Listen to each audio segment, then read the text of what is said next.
우크라이나의 승전보가 여러 곳에서 들려오고 있습니다. 남부전선에서 에너호다, 자포리자로 이어지는 요충지인 바실리카에 주둔한 러시아군을 포격으로 대피했다는 소식과 더불어 우크라이나 서부군이 키이우 북서부에서 러시아군에게 대반격을 가했다는 이야기가 많이 들리는데요.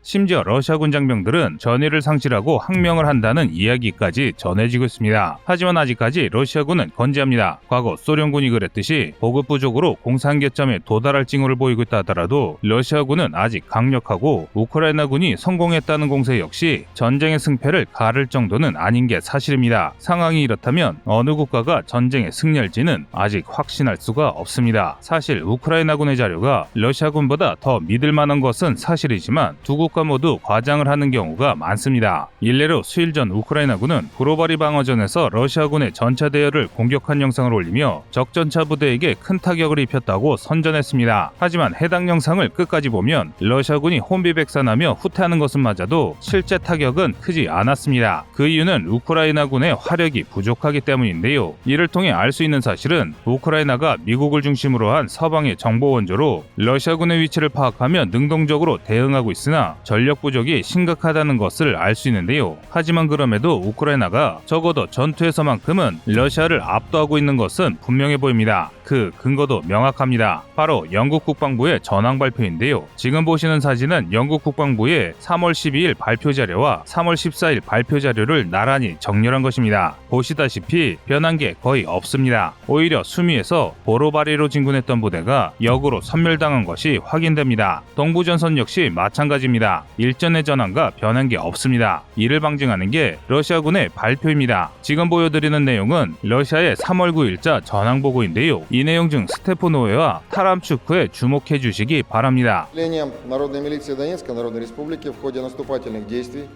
продвинулись на 4 километра и овладели населенными пунктами.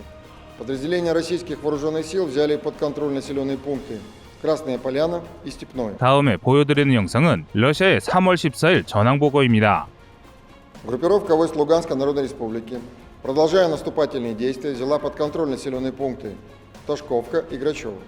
подразделениям Народной милиции Донецкой Народной Республики в ходе наступления. 보셨다시피 타람추크와 스테프노에가 또 등장하는데요. 하루 몇 킬로미터를 진격했다는데 어떻게 점령한 도시를 또 점령하는지 의문이 들 수밖에 없습니다. 혹시 해당 지역이 점령하기 굉장히 어렵거나 복잡한 시가지이거나 규모가 큰 지역이 아닌가 생각하실 수 있습니다. 그래서 구글어스로 해당 지역을 찾아봤습니다. 이게 바로 그 결과인데요. 보시다시피 이곳은 그냥 작은 시골 촌동네입니다. 주변은 허허벌판이며 마을의 끝에서 끝까지가 1.5km가 안 됩니다. 즉 3-4천 명 규모의 음락인 것이죠. 심지어 주변은 허허벌판입니다. 아무리 라스푸티차로 진창이 심해졌다지만 이 지역에서 러시아 군대가 진격을 하지 못하는 것은 그냥 멈춰있다는 말과 다름이 없는 것입니다. 이건 러시아에게 뭔가 치명적인 문제가 있다는 것을 증명하는 것이나 다름없습니다. 반면 우크라이나군의 전투력은 군 전문가들의 예상을 뒤엎고 있습니다. 지금부터 보실 영상은 최신 2세대 연령상 장비를 탑재한 우크라이나군의 신형 장갑차 BTR-4가 러시아군을 공격하는 장면인데요. 시종일관 적을 압살하는데 보이는 장갑차 한 대에 10명의 장병이 탑승 중이라는 것을 생각하면 적어도 소대 하나가 우크라이나군의 기습에 전멸한 것입니다. 그리고 바로 이 부분이 러시아가 얼마나 구석에 몰렸는지를 보여주는데요. 이 영상에서 러시아군이 사용한 장비들은 구형 BMP-1과 T-72 계열 전차로 러시아군에서도 2-3성급으로 분류되는 고물 장비입니다. 그런데 이런 장비가 최전선에 섰습니다. 그건 러시아가 한계를 막고 있다는 명백한 증거입니다. 러시아가 특별군사작전이라는 말도 안 되는 전쟁을 벌여 우크라이나와 벌써 20일 동안 대치 중입니다. 잘 알려져 있듯이 침공 당시 러시아군은 3일 안에 키이우를 포함한 우크라이나의 핵심 도시를 완전히 점령할 계획을 세웠습니다. 그러나 현실은 그들의 계획과 달랐습니다. 우크라이나의 분전은 러시아의 예상을 아득히 뛰어넘었고 예상조차 하지 못했던 우크라이나 주민들의 반발은 식을 줄 모르고 있는데요. 이 때문에 열압력탄과 항공폭탄을 이용한 무차별 포격과 폭격을 감행하고 있음에도 성과는커녕 갈수록 전황이 악화되고 있습니다. 특히 초전에 투입된 첨단 전력의 피해가 상당합니다. 이 사진만 보더라도 그 사실을 알 수 있습니다. 사진 속 전차는 러시아군의 T-80 계열 전차로 얼음이 녹아서 진창에 빠졌다가 다시 얼음이 얼면서 오도가도 못하게 된 상태에서 우크라이나군의 공격을 받아 유기됐습니다. 이런 상황이 전쟁 곳곳에서 벌어지고 있는데요. 이처럼 보급 트럭이 통째로 털려는 일도 굉장히 잦습니다. 반면 러시아군은 상상 이상의 추잡함을 보여주고 있습니다. 지금 보여드리는 영상은 러시아군의 보급품을 노획한 우크라이나군의 영상인데요. 러시아군의 군소품인 줄 알고 잔뜩 기대했는데 알고 보니 러시아군이 약탈한 모니터란 사실에 실망하고 허탈해하고 있는 모습입니다. 전시의 보급 장비 대신 약탈한 모니터를 싣고 다니는 군대가 얼마나 잘 싸울지 의문인데요. 그래서인지 러시아군의 움직임이 완전히 멎었습니다. 그도 그럴 것이 지난 수일 사이 러시아는 우크라이나 전 지역에서 심대한 피해를 입었습니다. 각기 수미와 미콜라이오를 우회해 브로바리와 오데사를 노리던 러시아군이 우크라이나군의 역습에 섬멸당했습니다. 또 미콜라이오를 포위하려던 러시아군이 우크라이나의 역포위당해 패퇴하기도 했는데요. 그 와중에 보급까지 차단당하고 있으니 전이가 있는 게 그게 오히려 더 이상한 상황입니다. 특히 체르니우와 수미를 우회한 북동부 전선의 상태가 심각한데요. 체르니우 브로바리 100km, 수미 보르바리 400km의 전선을 불과 수개 대대가 지키다 보니 보급 부대가 연달아 섬멸당하면서 제자리에 멈춰섰다가 우크라이나군의 반격에 크게 당한 것으로 보입니다. 그 중에서도 수미 쪽에서 진격한 러시아군의 피해가 심대한데요. 400km면 기갑부대가 연료를 완충했더라도 연료가 완전히 떨어질 거리이기 때문입니다. 기껏 도착했더니 연료와 식량은 떨어지고 후방에서 연료를 보충해줄 보급부대가 줄줄이 터져나가니 전투가 아니라 생존을 걱정해야 할 폐잔병 무리가 돼버린 것이죠. 그런데 여기서 더 참혹한 건 러시아 상층부가 현장의 상황을 아예 모르고 있다는 것입니다. 2000년대생의 젊은 장병들만 푸틴의 욕심에 산화하고 있는 실정입니다. 일각에서는 러시아의 일성급 부대가 투입되거나 러시아군이 본격적인 공세를 개시하면 상황이 바뀔 것이라고 주장합니다. 그런데 이는 새빨간 거짓입니다. 대대전투단은 러시아가 해외 전력을 투사하기 위해 만든 일선 부대이며 초전에 투입된 대대전투단이 큰 타격을 입었다는 것은 러시아에서 첨단 장비를 무장한 일성급 부대는 러시아의 수도를 방해하는 소수의 부대를 제외하면 전멸했다는 말입니다. 그리고 러시아군은 그동안 힘을 감춘 적이 없습니다. 보시는 것처럼 적이 있다면 민간주택이라도 무차별적으로 공격합니다. 또 보낼 수 있는 전투기는 구형과 신형을 막론하고 전부 보내서 폭격을 퍼붓고 있습니다. 다만 정밀타격 무기의 숫자가 크게 부족한 상황인데요. 지금 보시는 영상처럼 우크라이나의 방공망이 건재하다 보니 제대로 작전을 못하고 있는 것뿐입니다. 전문가들은 이에 대해 이제 설령 러시아가 키이우를 점령하더라도 승전이 불가능하다고 보고 있는데요. 러시아 국민들도 마찬가지인 것 같습니다. 러시아 내 반전 시위가 더욱 격해지고 있고 그중 러시아 방송국에 난입할 정도로 러시아 상황은 최악으로 치닫고 있습니다. 우크라이나 전쟁이 사실상 멈췄습니다. 휴전 협상이 이뤄졌거나 푸틴이 침공 명령을 중단한 것은 아닙니다. 보급이 떨어지면서 공세 종말점에 도달한 러시아군이 공격 역량을 상실한 채 제자리에 멈춰섰을 가능성이 상당한데요. 3월 14일 24시 우리 시간으로 오늘 아침 7시 우크라이나 총참모부가 발표한 바에 따르면 우크라이나군은 현재 키이우 북서부 부차에서 교전을 이어가고 있다고 전했습니다. 전날까지 바로 옆 도시인 이르핀에서 전투가 벌어졌다는 것을 고려하면 러시아군의 대공세를 역으로 밀어내는데 성공했다는 것을 알 수 있습니다. 이는 정말 기적적인 분전이라고 할 수 있는데요. 심지어 키이우 동쪽 브로바리를 향해 두 갈래 길로 쳐들어왔던 러시아군을 무찌르는데도 성공했습니다. 하지만 그게 다입니다. 우크라이나군이 대반격에 나섰다는 신호는 없기 때문인데요. 방어 과정에서 상당한 역량을 상실했기 때문으로 분석됩니다. 따라서 지금의 전세는 바뀌지 않았습니다. 이건 굉장히 안 좋은 신호입니다. 러시아 침공군이 패배한 병력으로 재규합하고 보급로를 안정시키면서 다음 공세를 준비할 수 있기 때문입니다. 이 덕에 러시아의 공세 규모와 강도가 점차 강해지고 있는데요. 전면전에서 대대전투단이 부적합한 체계란 것을 인식한 러시아가 군을 재정비하고 있고 후방에서 증원을 늘리고 있기 때문인데요. 이런 상황은 우크라이나로서는 굉장히 부정적인 신호입니다. 그렇다고 우크라이나가 끝장난다는 이야기는 아닙니다. 러시아군의 공세는 여전히 형편없고 서방으로부터의 물자 원조가 계속되고 있습니다. 그리고 이런 서방의 지원 덕에 전장으로 동원되는 민병대의 규모가 점차 늘고 있습니다. 따라서 돈자된 러시아군을 제압하지는 못해도 그들의 공세를 방어하는 것은 충분히 가능할 것으로 보이는데요. 그리고 이런 전황이 의미하는 것은 딱 하나입니다. 바로 전쟁의 장기화인데요. 현재 상황을 기준으로 본다면 러시아가 키이우를 점령하는 것도 우크라이나가 러시아군을 몰아내는 것도 불가능합니다. 이렇게 되면 키이우를 둘러싼 위성 도시들을 중심으로 일진일퇴의 공방이 벌어지고 전방 도시들에서 게릴라화된 수비대가 저항을 이어가는 끝나지 않는 진흙탕 전쟁이 될 수밖에 없습니다. 일각에서는 러시아가 예비군 200만 명을 동원하면 순식간에 전쟁이 끝날 생겨날 것이라고 하지만 이런 예비군은 우크라이나에도 있습니다. 남녀 모두를 징병하는 국가답게 90만의 예비대를 동원할 수 있는데요. 심지어 8년간의 분쟁으로 실전 경험도 풍부한 데다 대다수가 동원됐을 확률이 높습니다. 전쟁 개시 20일이 지난 현재까지 러시아가 주요 고점을 점령하지 못한 데다 우크라이나의 인구 대다수가 아직 침략받지 않은 드네프로강 연안에 몰려 있으니 체계적인 동원과 훈련이 진행 중일 것입니다. 여기서 문제가 있다면 두 나라의 무기 확보량입니다. 러시아군이 벌인 막대한 기갑 장비와 서방의 무제한의 원조라면 우크라이나 역시 점점 더 많은 병력을 투입할 수 있게 됩니다. 게다가 러시아 국내에서도 반전 운동이 더 거세지고 있는데요. 지난 14일 러시아에서 가장 오래된 대학인 모스크바 주립대학의 학생과 졸업생 4천여 명이 반전부 반전쟁 성명을 발표했습니다. 이런 상황을 고려할 때 러시아는 전면적인 총동원은커녕 내부 반발을 억제하기도 힘든 것입니다. 이 때문에 전쟁이 적어도 수개월 이상 계속될 것 같은데요. 총전력은 막대하나 모든 것을 쏟아볼 수 없는 러시아와 최후의 한 사람까지 끌어모을 수 있는 우크라이나의 총력전이 시작된 것입니다. 그렇다면 과연 누가 전쟁에서 이길까요? 결론부터 말씀드리면 지금은 알 수 없습니다. 다만 이것 하나만은 분명한데요. 러시아는 전쟁의 승자가 될 수 없다는 것입니다. 러시아는 이미 전쟁 목표 달성에 실패했습니다. 우크라이나를 신속하게 합병한 뒤 세력을 넓혀 몰도바나 발트 3국에 같은 압박을 하려던 계획이 완전히 무너졌고 이제는 제재로 인해 무기조차 제대로 생산하기 힘든 상황입니다. 또 핵이나 생화학무기 같은 WMD 병기를 사용한다면 지금의 판을 뒤집을 수 있겠지만 나토의 개입을 막을 방법이 사라집니다. 결국 러시아는 뭐래도 패한 것이나 마찬가지인 것이죠. 그렇다고 우크라이나가 압승을 거둔다는 것은 아닙니다. 만약 향후 수일간의 단기 결전에서 우크라이나가 승세를 지지 못한다면 우크라이나의 손실은 눈덩이처럼 불어날 수밖에 없습니다. 따라서 우크라이나가 승리를 원한다면 이번 주 안에 적어도 한개 전선의 러시아군을 정리해야 하는데요. 그런데 현실은 그건 어려울 것 같습니다. 이후 변동 사항은 내일 오전 속보에서 전해드리겠습니다. 이상 꺼리투브였습니다.